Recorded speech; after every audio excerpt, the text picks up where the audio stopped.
Welcome to the West Sussex Voice and Participation Podcast, a space where children, young people, families, and carers share stories, shape services, and celebrate achievements. Sit back and enjoy our latest podcast. Hello, everyone, and welcome to the Fast Fashion Podcast, brought to you by the West Sussex Youth Cabinet Environmental Campaign. I'm Amar. And I'm Fola. Today we're diving into the fast fashion industry, the world of cheap, trendy clothes that seem great on the surface but come with serious hidden costs. Exactly.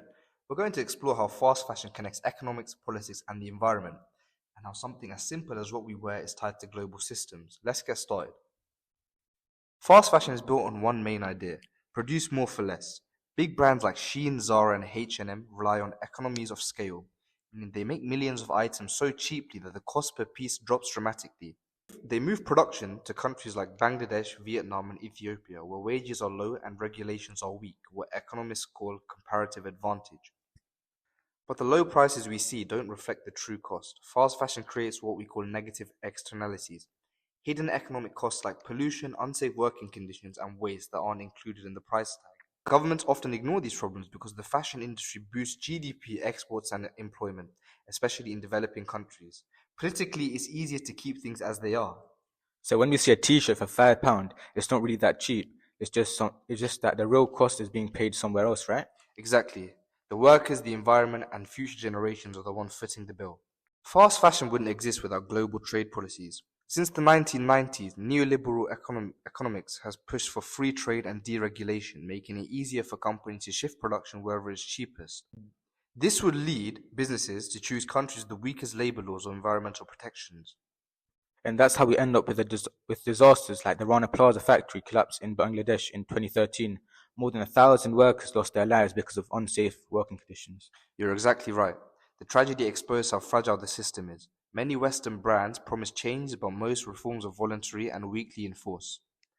At the same time, large corporations use lobbying power to influence trade rules and block stronger labor protections. And they try to repair their image through eco or sustainable collections, which sound like greenwashing to me. That's spot on. Greenwashing is all about looking ethical without actually changing the economic model.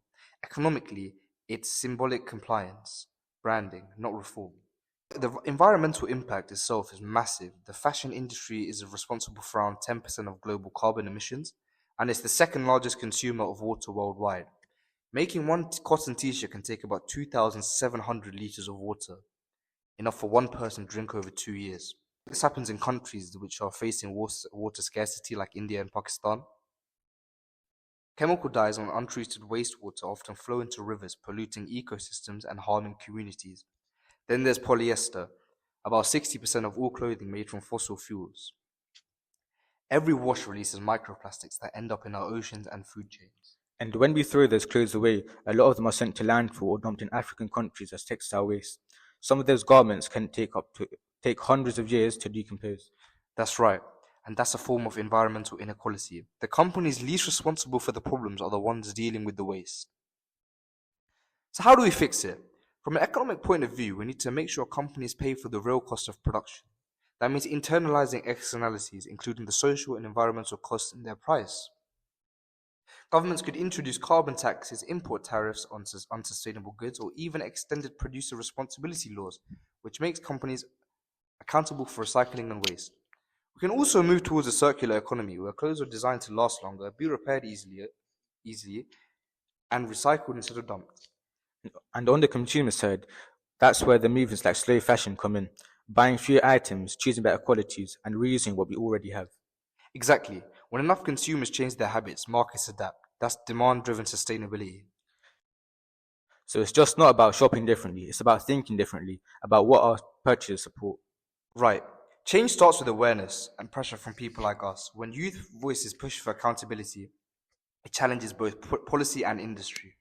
You see, fast fashion might look affordable, but it's costing the planet, its people, and our future far more than we think. So next time you're about to add to basket, stop and ask, who really pays for this price? Thanks for listening to this Fast Fashion podcast, brought to you by the West Sussex Youth Cabinet Environmental Campaign. Together we can make fashion fairer, cleaner and more sustainable, one choice at a time. Thanks for listening to the Voice and Participation Podcast from West Sussex. Don't forget, your voice matters, and together we can make a difference. Join us next time for more stories, ideas, and conversations led by children and young people.